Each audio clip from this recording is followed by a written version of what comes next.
तो चलिए अब बात कर लेते हैं इस टॉपिक में हम लोग डायंसेफ्लॉन के बारे में, जो कि है फोर ब्रेन का थर्ड पार्ट।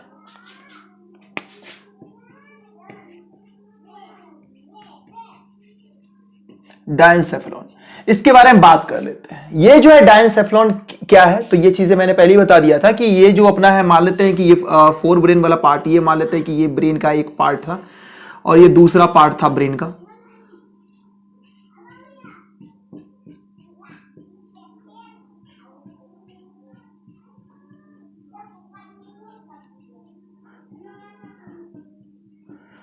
और यहां से जो मैंने कनेक्शन बनाया था, ऐसा करके एक कनेक्शन यहां से इसको कनेक्ट करा था, ये जो कनेक्शन बनाया था, जो चीजें यहां से कनेक्ट, जो वेंट्रिकल्स जो कनेक्ट यहां से जो हुई थी, ये अपना वेंट्रिकल्स था।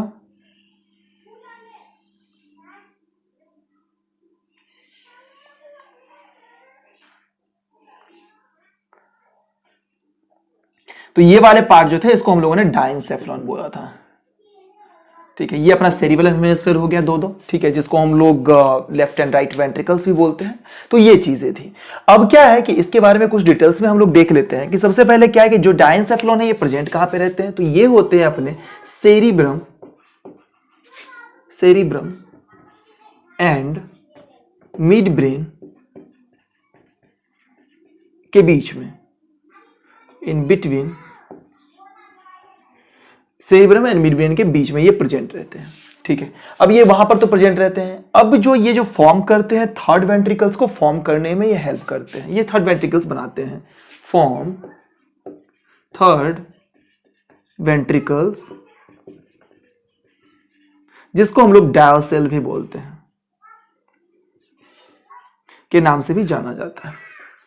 ये जो हमारा डायंसेफ्लॉन है ये कहीं ना कहीं तीन अलग अलग कंपोनेंट के, तीन अलग अलग पार्ट्स में ये बटे हुए रहते हैं। तो जो फर्स्ट पार्ट है, जो फर्स्ट पार्ट होगा, तीन कंपोनेंट में ये बटे रहते हैं, थ्री कंपोनेंट।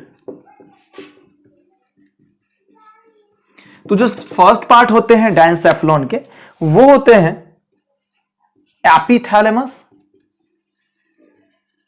सेकेंड है थैलेमस, थर्ड है हाइपोथैलेमस।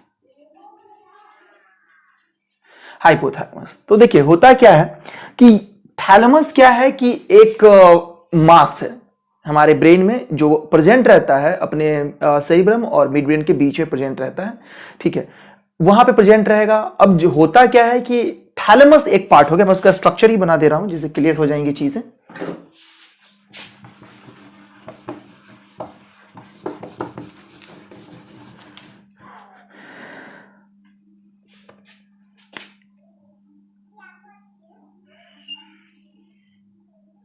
ये सी शेप्ड स्ट्रक्चर है, उसके नीचे जो है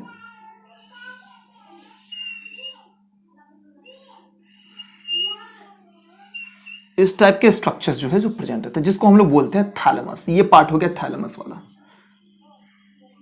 ठीक है, थैलेमस वाला पार्ट हो गया। ये हम लोगों ने सेरिब्रम हेमिस्फीयर का जो सी शेप्ड स्ट्रक्चर है, जो दोनों सेरिब्रम हेमिस्फीयर को कनेक्ट करने का काम करता है, उसका स्ट्रक्चर यहां पे बनाया है हम लोगों ने। ठीक है, अब ये जो है थैलेमस वाला पार्ट हो गया। थैलेमस में क्या, ऊपर में क्या होता है, जस्ट ऊपर में एक, इसका हम लोग फ्लोर, ये रूफ बोल सकते हैं इसको। यहां पे क्या होता है कि वेस्कुलर स्ट्रक्चर एक यहां पर में होता है। ठीक है, ये स्ट्रक्चर कुछ इस टाइप से होता है, मास ऑफ वेस्कुलर स्ट्रक्चर यहां पर में रहेगा, जो बाद में जाकर के क्या करता है,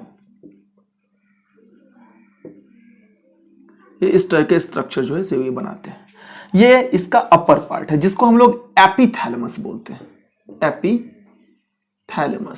थैलेमस के ऊपर वाला पार्ट, इसलिए इसको एपिथैलेमस बोला गया है। थैलेमस के ऊपर वाला पार्ट है। तो ये जो इसका एपिथैलेमस का जो एंटेरियर पार्ट है, ये जो पार्ट है एंटेरियर, इसको बोला जाता है anterior choroid plexus. Anterior choroid plexus इसको बोला जाता है। ये हेल्प करते हैं secretion of cerebrospinal fluid. Cerebrospinal fluid जिसके बारे में मैंने बताया भी था, जो अपने गैप्स रहते हैं, इसके बारे में जब बताया था मैंने, मेनिंजेस के बारे में उसके बीच में बताया था कि जो एक मेनिंजेस बीच के लेयर के बीच से दूसरे में जो गैप रहता है उसमें सीएसएफ भरे रहते हैं, जो फ्रिक्शन लेस सरफेस बनाता है अपने ब्रेन में। तो वो जो है सीएसएफ ये यहाँ से सिक्रीशन होता है, यानी कि एंटीरियर क्वाड्रिक प्लेक्सस से, जो कि एपिथैलेमस का आगे वाला पार्ट है, और थैलेमस के अपर वाले पार्ट को एपिथैलेमस बोलते हैं, वहां से ये चीजें होती हैं। अब क्या है, जो इसका जो पीछे वाला पार्ट है, ये जो पोस्टेरियर पार्ट है, इसको ये जो है ये बनाता है अपना पीनियल ग्लैंड। पीनियल ग्लैंड, या इसको हम लोग बॉडी भी बोलते हैं, ये बनाने में हेल्प करता है। ये चीजें हो गई। अब इसके नीचे क्या होता है, इसके नीचे वाले पार्ट के बारे में अगर हम बात करें तो यहां पे क्या होता है कि स्ट्रक्चर्स होते हैं, कुछ इस तरह से स्ट्रक्चर्स होते हैं यहां पर में, कुछ इस तरह से स्ट्रक्चर्स होते हैं, ठीक है। थैलेमस के नीचे है ये स्ट्रक्चर, इसलिए इसको हाइपोथैलेमस बोला जाता है।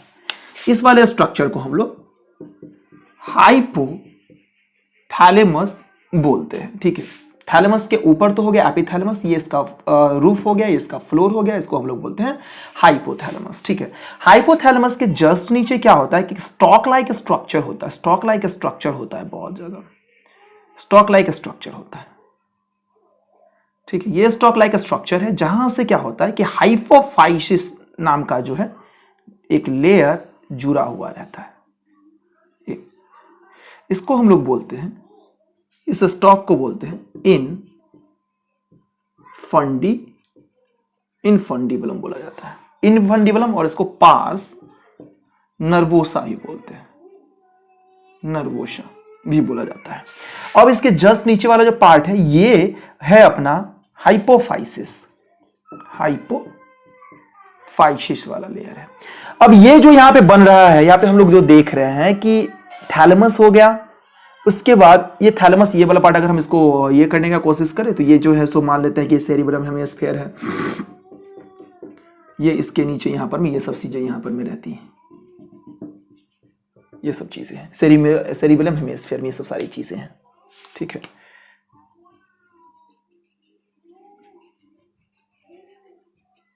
ठीक है, तो ये यहां पर में है, इसका सी शेप्ड स्ट्रक्चर है जो दोनों सेरिब्रम हेमिस्फीयर को ऐड करने का, जोड़ने का काम करता है। इसके नीचे जो हो गया ये यहां पर में थैलेमस प्रेजेंट है, जो कि सेरिब्रम और जो अपना मिड ब्रेन दोनों के बीच का ये लेयर है, बीच में पाया जाता है थैलेमस। थैलेमस के जस्ट ऊपर है अपना एपिथैलेमस, एपिथैलेमस के जस्ट नीचे है ये वाला पार्ट जो हो गया, इसको हम लोग हाइपोथैलेमस बोलते हैं, और इसको ये नीचे जो स्ट्रक्चर, एक स्टॉक लाइक स्ट्रक्चर, इसको इनफंडिबुलम या पार्स नर्वोसा बोलते हैं, और ये हाइपोफाइसिस अपना हो गया। अब ये दोनों इनफंडिबुलम और हाइपोफाइसिस, ये दोनों चीजें मिलकर के बनाती हैं पिट्यूटरी ग्लैंड। ये दोनों जो है मिलकर के बनाते हैं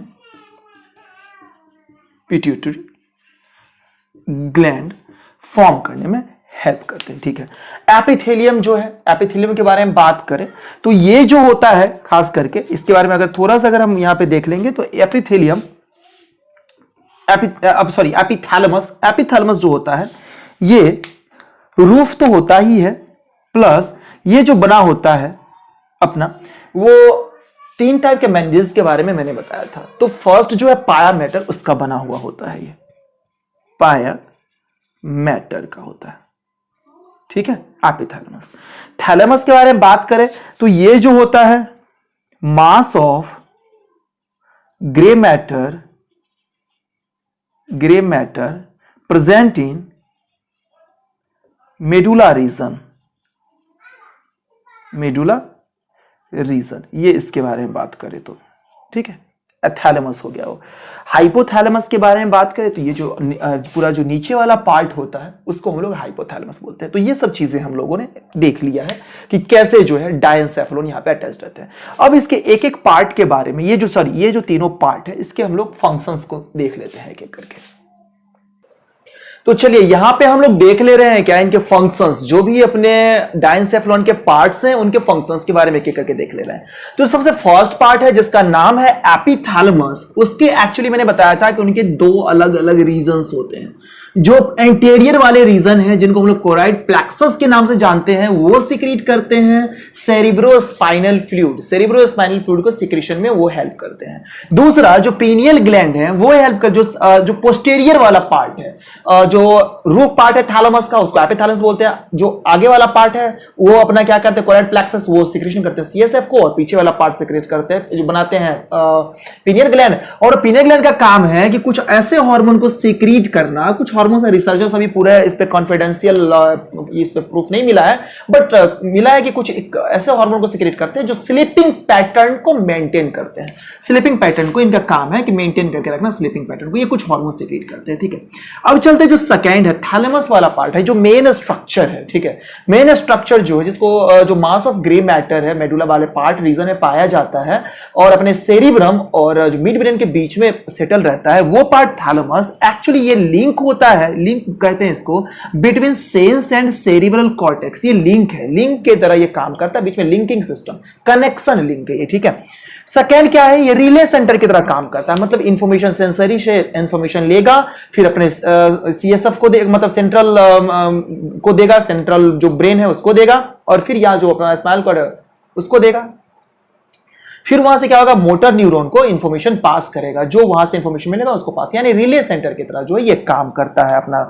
ठीक है, थर्ड जो है इसका रिफ्लेक्स सेंटर की तरह काम करता है, यानी कि जितने भी ग्लैंडुलर या मस्कुलर एक्टिविटीज होते हैं उनके लिए जो है ये रिफ्लेक्स सेंटर की तरह काम करता है। जो इसका लास्ट फंक्शन है थैलेमस का वो है कि रिसीविंग सेंटर की तरफ, यानी कि कुछ जो भी स्टिमुली आते हैं उसको रिसीव करेगा, इंटरप्रेट करेगा, इवेल्युएट करके फिर इसको ब्रेन तक भेजने का काम करता है ये। ठीक है, अब हम आ जाते हैं हाइपोथैलेमस की तरफ। हाइपोथैलेमस के कुछ फंक्शंस हैं, जैसे कि ये होमोस्टेसिस को मेंटेन करके रखता है, बॉडी के टेम्परेचर वगैरह को मेंटेन करना इनका काम है, और ये मेंटेन करते हैं थ्रस्ट को, जैसे कुछ इनवॉलेंट्री फंक्शंस हैं, थ्रस्ट हो गए, ब्लड प्रेशर, हार्ट बीट और वाटर बैलेंस को अपने बॉडी में मेंटेन करके रखना इनका काम है।